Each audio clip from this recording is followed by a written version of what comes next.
Okay, guys, so I'm going to do a couple part video for you here. This is the 4runner. Just jump right into it. I did the RC four-wheel drive shackle reverse kit on the front here. This is the RC four-wheel drive kit. I got this one, and I got an A&M Garage kit. I wanted to try the RC four-wheel drive. I'm not a huge fan. I think if I had the stock front bumper and the spoiler down here to kind of cover some of this down here hanging out, I would probably be I'd be okay with it. I'm not a huge fan of how these hang out here so far. And these are going to end up digging in a little bit when I'm off-roading. So I think if you were doing like a super duper scale kit build, you know, like a stock Toyota or 4runner or whatever, these would probably look okay. But with how I have my bumper on here, I don't like how these are exposed and hang out. So, like I said, I picked up an A&M kit, standard length, shackle reversal kit, like is similar to what I'm running on my Marlin, and I've painted them flat black here. I painted the pieces flat black, so you're not going to be noticing the shackle reverse as much, being flat black to matching the chassis collar and everything. So not that there's anything wrong with this RC four-wheel drive kit. I don't know if I'm getting it very good. Let me turn it this way so I can see here in the camera. I just don't like see how far these hang down from my bumper. And I done this with my bumper to get my bumper up mounted as high and as close as I can with mounting a winch here on the 4runner. So, for like approach angles and stuff like that, I wanted the front bumper to sit up as high as I can get it here on the 4runner. So, with that being said, I'm going to be taking the RC four-wheel drive kit off here, and I'm going to be running A&M Garage. I'm going to give it a shot. I know in one of my other videos I was saying about how I thought I lost some I don't want to say flexibility. I overuse that word sometimes. Articulation, the correct term for it in the off-road world. I feel as that I did lose a little bit. It's not a lot. It's very minuscule that I feel that I lost, and it might just be me. I've been asking around some other guys running them. So, with that being said here, let me get this turned. This thing had a 2-stack tire, flexibility before. Sitting down exactly about where it was at before for flex.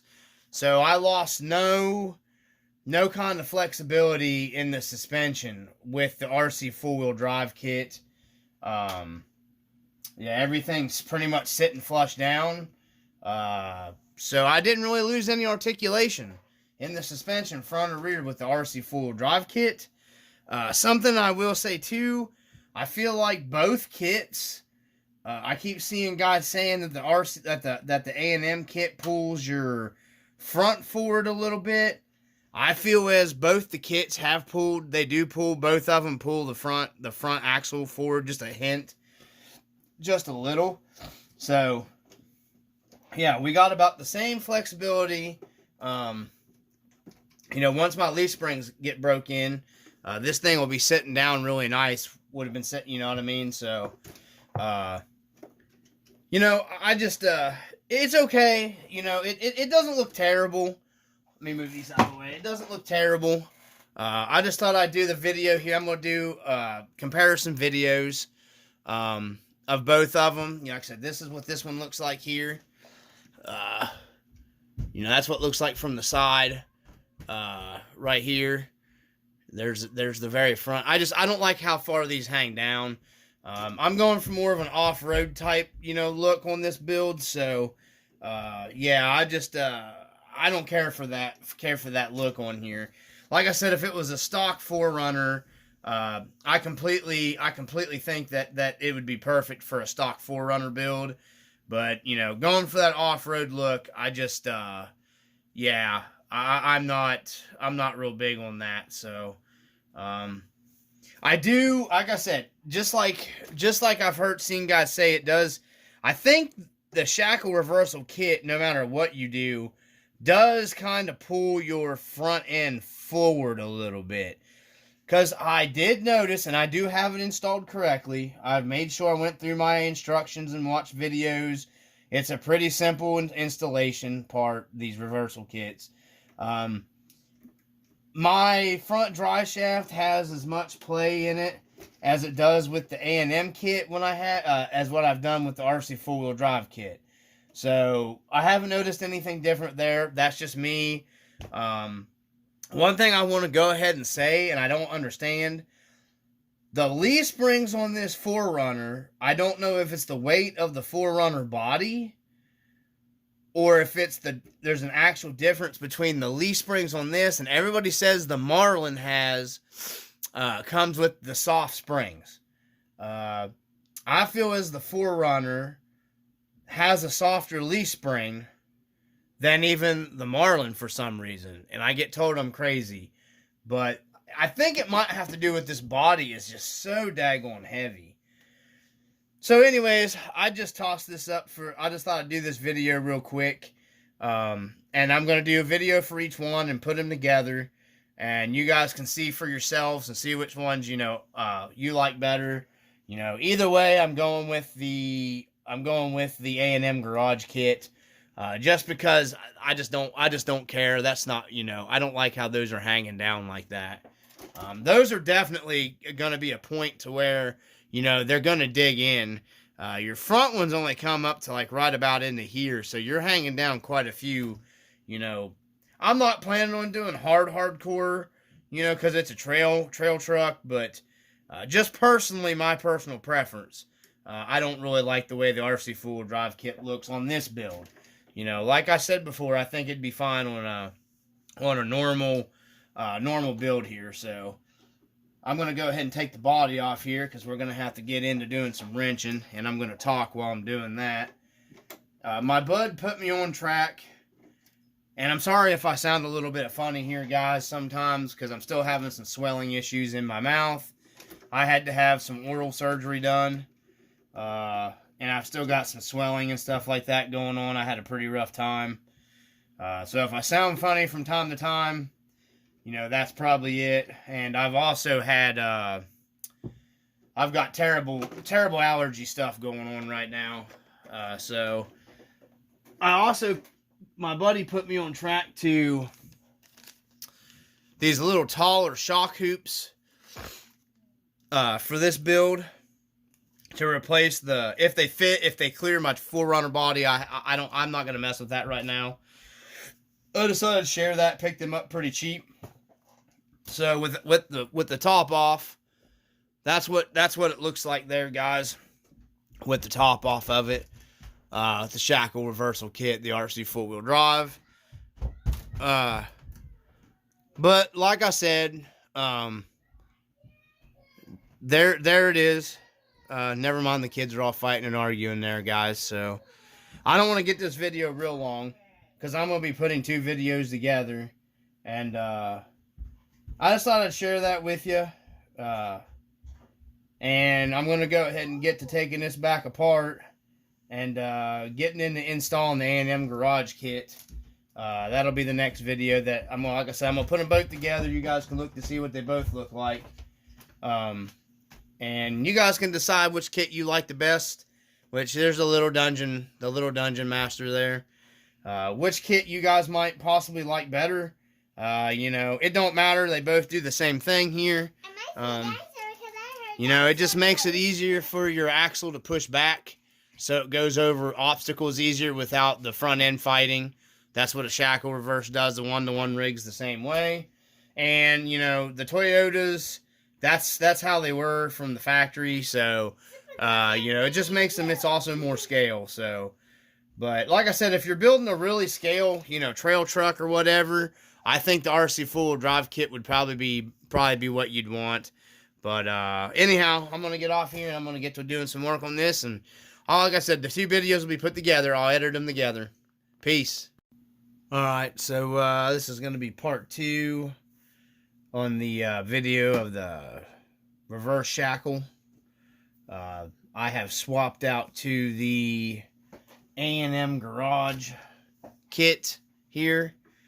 You see the first part of the video is of the Rc4wd drive kit. You can see the difference, guys. How this one doesn't hang way down, sticking out. I like how this is tucked in. It's just, you know, a little easier. I just like the way it looks a little better. It's clean, just like for an off-road, you know, it's not as noticeable, because I'm missing, like I said in the first video, to install this Marlin bumper up as high as I did, your bottom of your valance here, your actual, like your stock bumper, has to be removed. And like I said, I just flat black painted the A&M kit here, so to kind of hide it. I do kind of like how it kind of does move your axle forward a little more. I've noticed the A&M kit does. It kind of seems like it pulls that front end up a little bit this way, which kind of centers your wheel, in my opinion, better in the wheel well here. Just looks more like you know, a 4runner has, you know, it just like it should be, like a real 1-to-1. That's just me, but I did notice. I think that's why they say it's sometimes guys say they have to run a longer drive shaft in the front, because I've noticed it does pull it forward a little bit. So no big deal. I'm going to be going to longer drive shafts in this, the same as I'm running in my Marlin. I'll be, you know, SCX10 drive shafts is what I'm running. So, you know, it's no big deal. I'll just swap over to the same in this one. Because these trucks need upgraded drive shafts anyways. And the Wild Boar 8s are a pretty good upgrade from the stock plastic ones. So, I've got the ride height about where I want it now. It's sitting about right. Front and rear, so if you can get a better view of it there. I like how she's rolling. Just looks like a, you know, decently lifted 4runner that way. But anyhow, this is what it looks like here with the A&M kit in the front there. I just wanted to do the second part of the video. You guys can see them together. As for the flex and everything, like I was talking about earlier, I didn't really lose any flex. I've got the same amount of flex as I had with the stock setup. I have not seemed like I have lost any flex. I mean, she's pretty much sitting on the ground where she was at before. So, I'm not real sure what the deal is with my Marlin. That seems like I lost some, you know, articulation. And, you know, I don't know. It doesn't seem like it's affected the 4runner. I don't know if it's because the body's a lot heavier. My springs seem a little softer on this 4runner.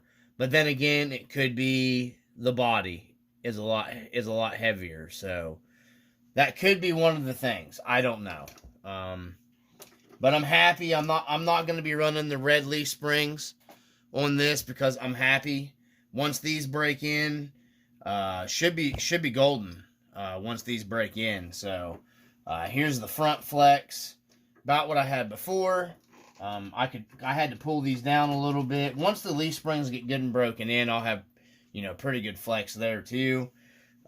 You know, this one here is just kind of semi off the ground, but, you know, these are big buggy 1/8 scale buggy tires. So, if this thing had a little more weight in the back, to pull down on it, that's pretty good. I'm happy with that, you know, for a scale trail truck or whatever. I will say this, with the A&M kit on the front of this, on this truck, more than my Marlin, You guys can see the front drive shaft here. Definitely going to need a longer drive shaft. And this isn't the +4 kit or anything. This is the standard kit. This is the second one I've installed. You know, so, but this one was, my Marlin wasn't this bad with the front drive shaft. I've noticed this one's a lot, this one pops out a lot easier. You can see right there, I can just pop it. So when they say that you need a longer drive shaft, you need a longer drive shaft. That's just something that's, you know, if you're running an A&M kit, that's just, you know, and I'll put these back in, you know, sync or whatever, how they're supposed to be when I go to swap everything around. That is one of what I've noticed. Some people say they don't end up having to need a longer drive shaft in the front. And then some people say that they do. You know, I don't know. Both of mine, you know, they both needed longer drive shafts for both of mine. So the Marlin wasn't as bad as this 4runner. And honestly, I wish that they just made a longer centerpiece here for the Rc4wd drive, because really all you need is a little longer of a for right here. All you need is a little longer of a centerpiece for your driveline to spline in a little more. So, you know, it's a shame they don't make these. They may make them different lengths too. I haven't investigated it. I'm just upgrading the drive shaft, so it's no big deal for me. But keep that in mind. You will need, you know, this is the second one. This one is worse than my Marlin. The Marlin I can actually run a little bit. There's no way you're going to take this one out and run it. You know, with as much, you know, I can unhook that just like that right there. So, you know, there's no way that's not going to, you know, not going to cause you problems. So, with that being said, you know, that's kind of a given. I kind of knew that. And I really do think it's because it does pull your front end here. I think it does pull it farther forward. And like I said, it's just something you got to deal with when you're dealing with the A&M. The +4, you'd really have to have an extended drive shaft probably. But I see some guys say they don't need it, and I don't know how. But like I said, this is my second one. You know, it's a pretty straightforward kit to put on. Everything you can see, suspension here is moving nice and smooth. These leaf springs just seem like they work a lot better than the ones on my Marlin. I'm wondering if the Marlin didn't get the super softs on it from the factory and it got something else. I don't know. I have no idea. But I just wanted to do the comparison video. So, you know, good news is I didn't lose any flex or articulation like I had thought I did on the Marlin. So we're good there. I just wanted to get this video all put together. And like I said, if you guys are running the A&M kit up front here, just keep in mind, you're gonna, you know, I need a longer drive shaft, and it gave me more problems on the 4runner than it did the Marlin. So, which is no big deal. I just got to source some more of those Wild Boar 8 drive shafts for the SCX10. So as always, peace.